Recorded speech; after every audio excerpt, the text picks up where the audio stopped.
உலகமே உற்று நோக்கும் ஈரான் மற்றும் இஸ்ரேல் இடையிலான போர் தற்போது அதன் உச்சகட்டத்தை எட்டியுள்ளது. ஒருபுறம் போர் பதற்றம் என்றால், மறுபுறம் ஈரானின் உச்ச தலைவர் அலி காமேனியின் மறைவு அந்த தேசத்தையே இரண்டாக பிரித்துள்ளது. அவரது மறைவு ஒரு தரப்பு மக்களுக்கு பேரிழப்பாகவும் சோகமாகவும் இருக்கலாம். ஆனால் பல சகாப்தங்களாக ஒடுக்கப்பட்ட ஈரானிய பெண்களுக்கு ஒரு புதிய விடியலின் நம்பிக்கையாகவும் வார்த்தைகளற்ற மகிழ்ச்சியாகவும் மாறியிருக்கிறது. ஒரு சர்வாதிகாரியை விடவும் கொடுமையான ஆட்சியில் நாங்கள் சிக்கிக்கொண்டோம் என்ற அந்த மக்களின் குற்றச்சாட்டு உண்மையா? 2500 ஆண்டுகால மன்னராட்சி வீழ்ந்ததும், ஒரு காலத்தில் நவீனமாக இருந்த தேசம் திடீரென மதவாத நாடாக மாறியதும் எப்படி? நண்பர்களாக இருந்த அமெரிக்காவும் இஸ்ரேலும் பகைவனானது ஏன்? ஈரானின் இரத்தமும் கண்ணீரும் கலந்த இந்த வரலாற்று பக்கங்களை இன்று முழுமையாக திறந்து பார்க்கலாம் வாருங்கள். ஈரானின் வரலாறு. ஈரானிய கலாச்சாரம் என்பது கிறிஸ்தவ பிறப்புக்கு முன், அதாவது 2500 ஆண்டுகளாக, பல சகாப்தங்களாக, பல வம்சாவளிகள் மூலம் மன்னராட்சிக்கு உட்பட்டு ஆட்சி நடத்தப்பட்டு வந்தது. காலம் கடந்து செல்ல 1941ஆம் ஆண்டு முதல் அதே மன்னர் குடும்பத்தை சேர்ந்த ஷா என்னும் மன்னர் ஆட்சி செய்து கொண்டிருந்தார். இவர் ஆட்சி காலத்தின் போது பல நாடுகளில் மன்னராட்சி முறை தகர்க்கப்பட்டு மக்களால் தேர்ந்தெடுக்கப்படும் ஆட்சி முறை உருவாக்கப்பட்ட காலம் அது. பல உலக நாடுகளில் மக்களாட்சி முறை அமல்படுத்தப்பட்டு மக்கள் முன்னேற தொடங்கினர். இது ஷா மன்னருக்கு பெரும் பின்னடைவாக அமைந்தது. ஷாவின் மன்னராட்சியின் கொடூரங்கள். ஷா மன்னர் ஒரு சர்வாதிகாரியைப் போல செயல்பட்டார்.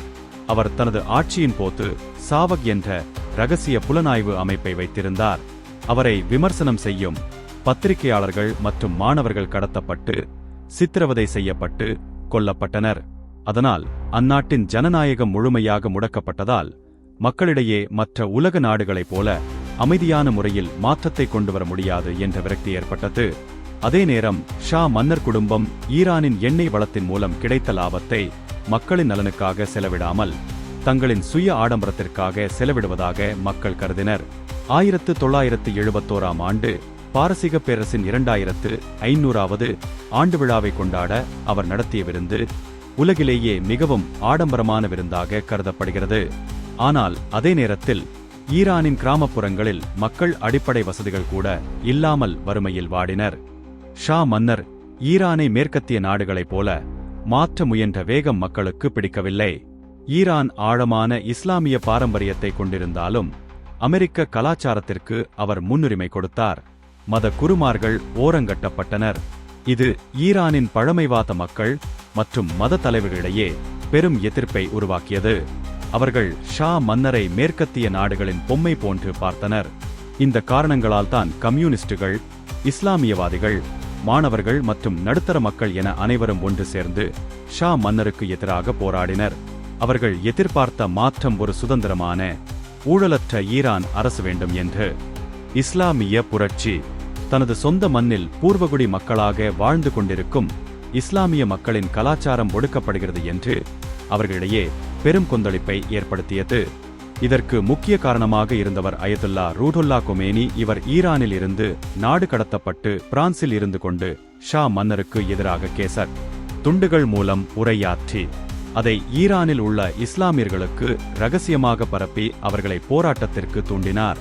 அதன்படி 1978ஆம் ஆண்டு கோம் நகரில் மாணவர்கள் போராட்டம் நடத்தி கொண்டிருந்தனர். இந்த போராட்டத்தில் இராணுவம் சுட்டதில் பலர் இறந்தனர். இது நாடு முழுவதும் தொடர் போராட்டங்களுக்கு வழிவகுத்தது. தொடர்ந்து பல பகுதிகளில் போராட்டம் வெடித்தது. பல்லாயிரக்கணக்கான மக்கள் மீது இராணுவம் துப்பாக்கி சூடு நடத்தியது. இது புரட்சியை தீவிரம் அடைய செய்தது. ஆட்சி கவிழ்ப்பு. நிலைமை கைமீறி போனதை உணர்ந்த ஷா மன்னர் சிகிச்சைக்காக செல்கிறேன் என்று கூறிக்கொண்டு தனது குடும்பத்துடன் ஜனவரி 16, 1979 அன்று ஈரானை விட்டு வெளியேறினார்.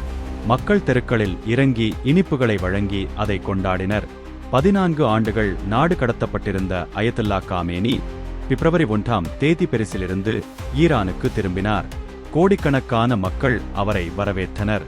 அவர் வந்த 10 நாட்களில் ஈரானின் இராணுவம் நாங்கள் நடுநிலை வகிக்கிறோம் என்று அறிவித்தது. இதன் மூலம் ஷாவின் அரசு முழுமையாக வீழ்ந்தது.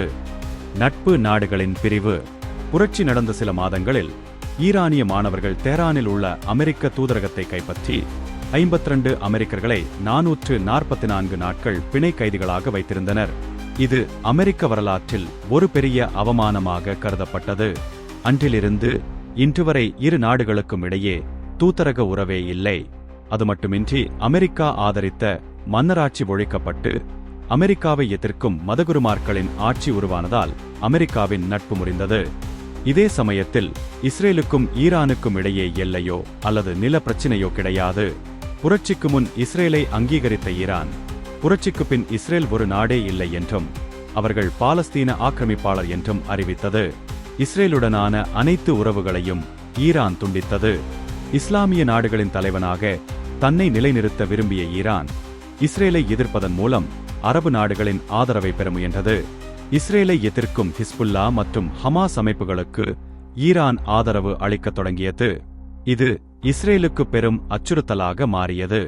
புரட்சி முடிந்த கையோடு மக்களின் அன்றாட செயல்பாடுகளில் அரசு தலையிடத் தொடங்கியது. மன்னராட்சி காலத்தில் சுதந்திரமாக மேற்கத்திய நாடுகளின் கலாச்சாரத்தை கடைபிடித்த ஈரானிய பெண்கள் பொது இடங்களில் ஹஜாப் அணிவது கட்டாயமாக்கப்பட்டது.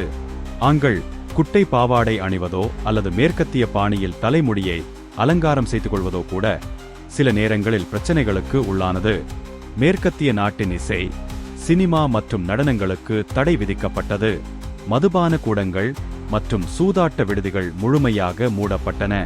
மக்கள் இஸ்லாமிய நெறிமுறைகளை பின்பற்றுகிறார்களா என்பதை கண்காணிக்க சிறப்பு படைகள் தெருக்களில் ரோந்து வந்தன.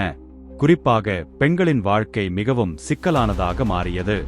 விவாகரத்து மற்றும் சொத்துரிமையில் ஆண்களுக்கே அதிக அதிகாரம் வழங்கப்பட்டது.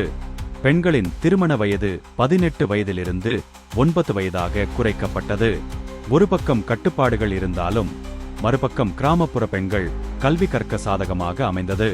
இதனால் ஈரானிய பெண்களின் எழுத்தறிவு விகிதம் மிக வேகமாக உயர்ந்தது.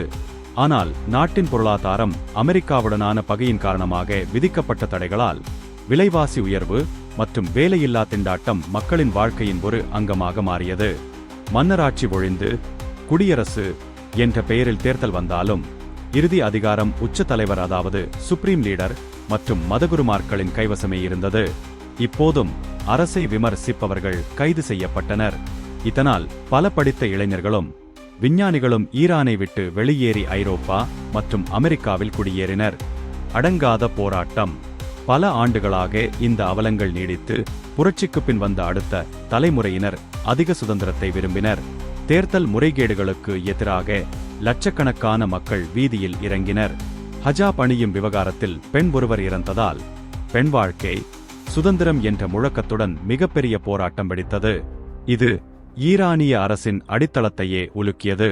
சமீபத்திய ஆண்டுகளில் நிலைமை இன்னும் தீவிரமடைந்துள்ளது.